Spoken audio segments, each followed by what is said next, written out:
3 years, 200,000 casualties, and 1,000 days of grinding attrition. And last night, the entire logic of this war changed in a single coordinated movement across 180 kilometers of front line. Not a rumor, not a contested claim from one side or the other. A pattern, simultaneous, multi-sector.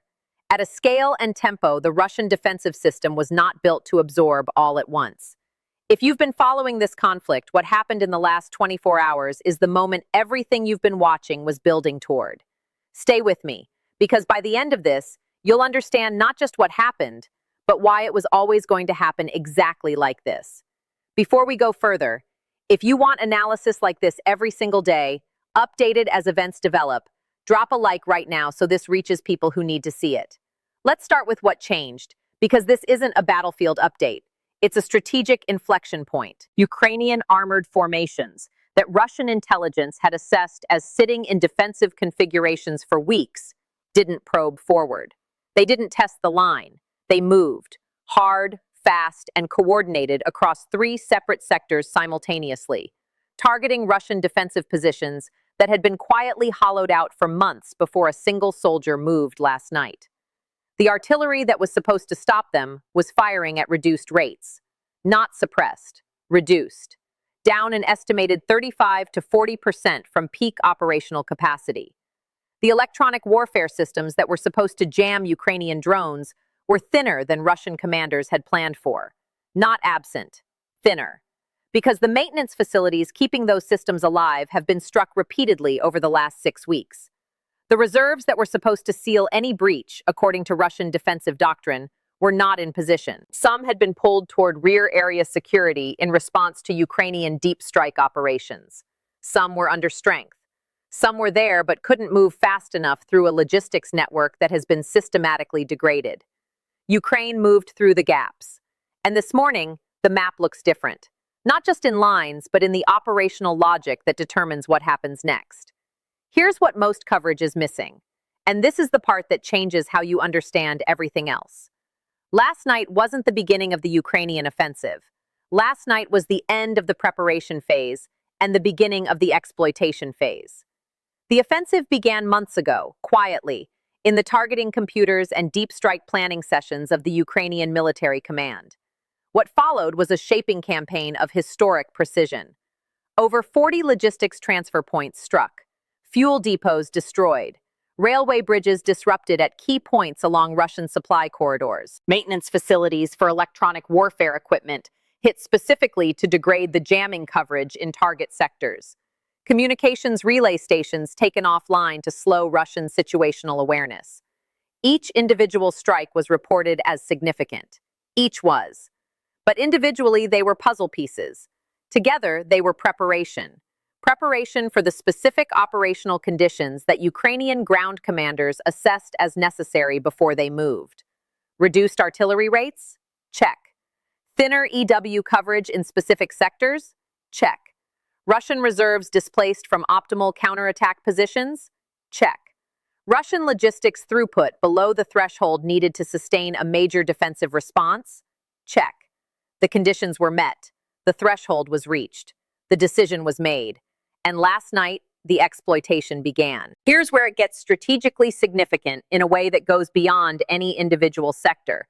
And if you're only going to remember one thing from this analysis, make it this.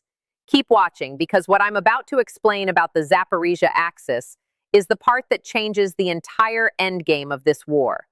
3 sectors were chosen, not randomly, not opportunistically. From a targeting intelligence picture that Ukraine has been constructing for months, using AI-assisted multi-source fusion systems that have been building and continuously updating the precise locations of every Russian artillery battery, every command post, every logistics node, and every defensive strongpoint in the target sectors.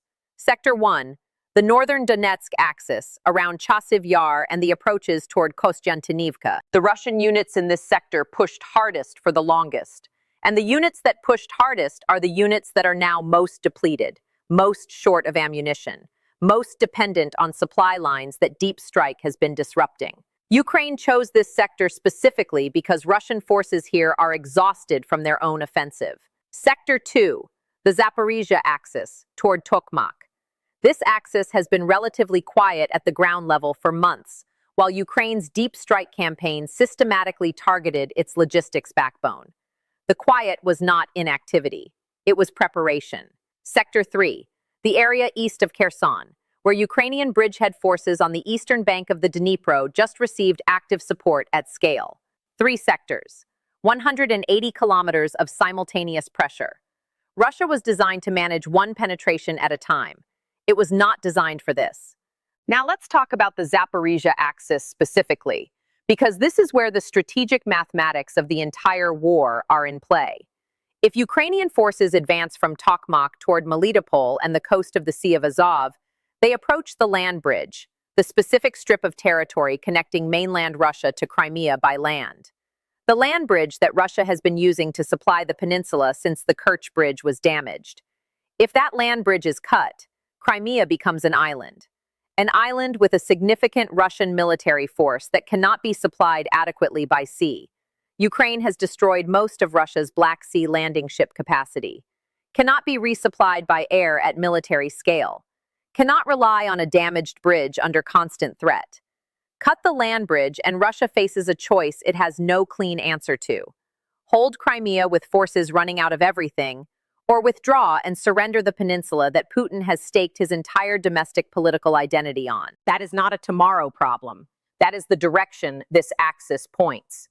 Russia understands this, which is why the defensive commitment going into the Zaporizhzhia sector right now is the heaviest Russia can generate. And Ukraine is attacking there anyway. The capability gap between this offensive and every previous Ukrainian ground operation matters more than any individual piece of equipment.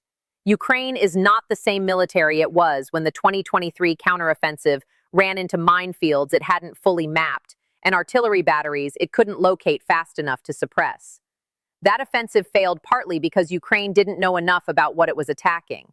The intelligence picture this time is different by orders of magnitude. Persistent FPV drone coverage has been building a real-time updated map of Russian defensive dispositions in the target sectors for months. Russian positions that tried to conceal themselves generated signatures that Ukrainian detection systems identified. Units that moved were tracked to their new locations. The Russian defensive line that Ukrainian forces are now penetrating is a defensive line that was mapped in detail before the first soldier moved. Long-range strike capability, Storm Shadow and Scout missiles operating with restrictions removed, ATACMS with extended range variants, the autonomous deep strike drone network has been doing the shaping. But it's also doing something in the offensive itself. Russian artillery batteries that used to sit 15 to 20 kilometers behind the front line in a range sanctuary beyond Ukrainian tube artillery are now within reach of Ukrainian long-range fires. The artillery Russia uses to stop Ukrainian advances can itself be struck before it stops anything. That inverts the artillery equation that has defined this entire war. The F-16s, still a small fleet, still building operational experience, have reached a level of integration with Ukrainian ground operations that produces real close air support in the offensive sectors, targeting Russian reserves moving toward breach points, striking command vehicles and artillery tractors in real time during the breakthrough. Combined arms integration at a level Russian defensive planning did not model for. Not perfect. Combat is never perfect. But functional, and more capable than anything Ukraine has fielded in a ground offensive before. Let's be honest about the risk, because this analysis doesn't work if it only tells you the good news. The operational concept Ukraine is executing right now is built on aggressive exploitation rather than cautious consolidation. The 2023 counteroffensive was deliberately careful. Ukraine secured flanks, consolidated gains, minimized exposure. That caution was tactically sound and strategically insufficient. Russia managed that offensive because Ukraine never created a penetration fast enough and deep enough to disrupt Russian defensive coherence before it could respond. This offensive is built on the opposite logic. Accept flank exposure. Accept the risk of lead elements outrunning their logistics.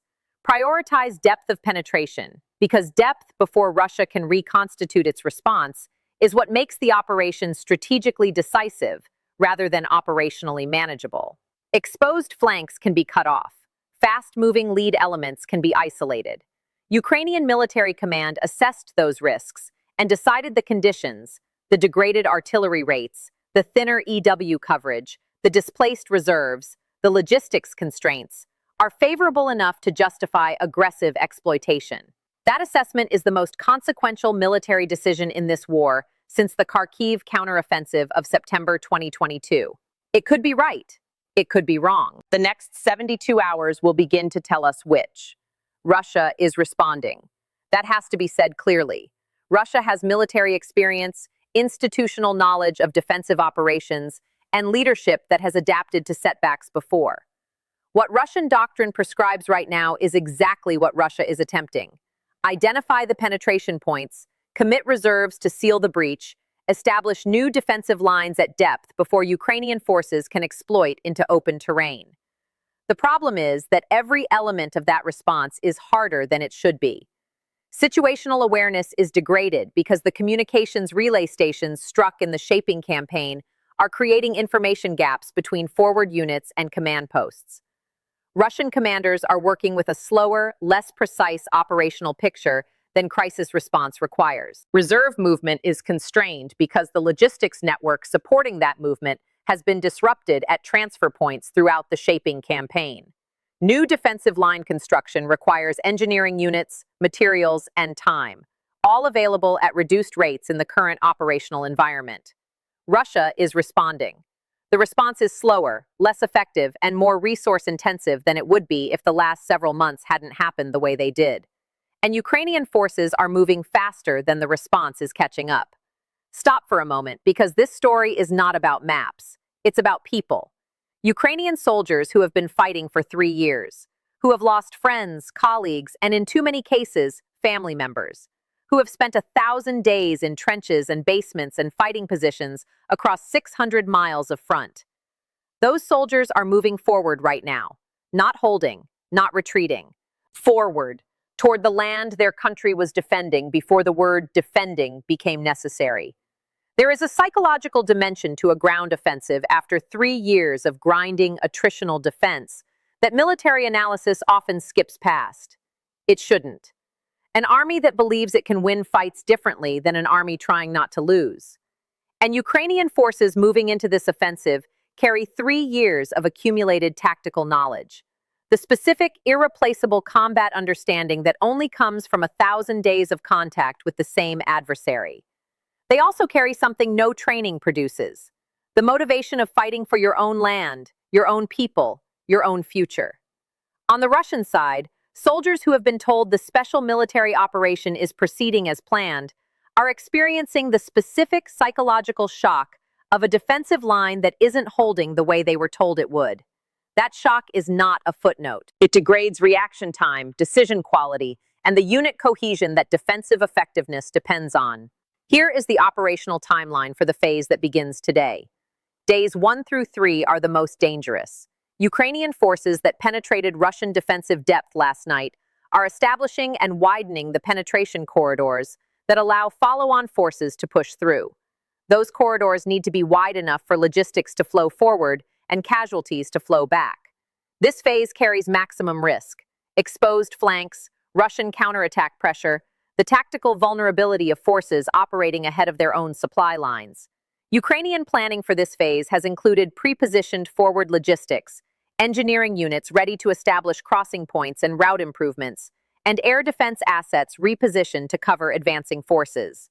Days 3 through 7 are the exploitation phase. If the penetration corridors hold and the Russian counterattack force is disrupted rather than decisive, more forces push through with the objective of reaching Russian operational depth, the command posts, logistics hubs, and artillery concentration areas where damage becomes strategically significant rather than tactically costly. The balance between Ukrainian momentum and Russian reconstitution capacity determines the outcome of this phase. Days 7 through 14. If exploitation succeeds, the strategic picture compresses Russia's remaining options in ways that haven't been possible before. The Crimea land bridge comes under direct threat. Positions in Zaporizhzhia become operationally untenable, and for the first time in this war, Russian leadership faces a genuine strategic question that has no comfortable answer. What kind of war is still winnable from here? One more thing needs to be said honestly, because this conflict has had moments that looked like turning points before. Kharkiv in September 2022, real. Kherson in November 2022, real. The sinking of the Moskva, each was significant. Each changed something. None ended the war. So why is this different? Here is the honest answer. Every previous Ukrainian offensive success, including the genuine ones, occurred against a Russian rear area that was functionally intact. Logistics worked. Production was sustaining. Reserves were at strength. Russia absorbed the tactical losses and reconstituted. This offensive follows months of systematic degradation of exactly those things. The rear area is not intact. 40-plus transfer points struck, fuel depots destroyed, railway bridges disrupted, maintenance facilities hit. Logistics throughput is reduced and delivery timelines are extended. Production is constrained by component shortages that sanctions have made structural rather than temporary. Reserve positioning has been disrupted by the same campaign that degraded the logistics and EW infrastructure. The Kharkiv and Kherson offensives succeeded because Russia was unprepared and overstretched. This offensive succeeds, if it succeeds, because Ukraine systematically created the conditions for success before a single soldier moved. That is not improvisation. That is not luck. That is operational strategy executed over months with a coherence and precision that this military did not possess in 2022. And the war that begins from here, whatever its outcome, is being fought on fundamentally different terms than the war that started when Russian columns crossed the border. If this analysis gave you clarity that you weren't finding anywhere else, share it with someone who's been trying to understand this war. One share gets this in front of people who need it. And if there is one question I want you to answer in the comments right now, it's this. Do you think Ukraine can sustain this momentum past the first 7 days? Or does Russia have more reconstitution capacity than this analysis accounts for? Write it below. That debate belongs in the comments. If you want this level of analysis updated daily as this offensive develops, not summaries, not headlines, actual strategic depth, then subscribing takes 3 seconds and it means you won't miss the next update when the map changes again.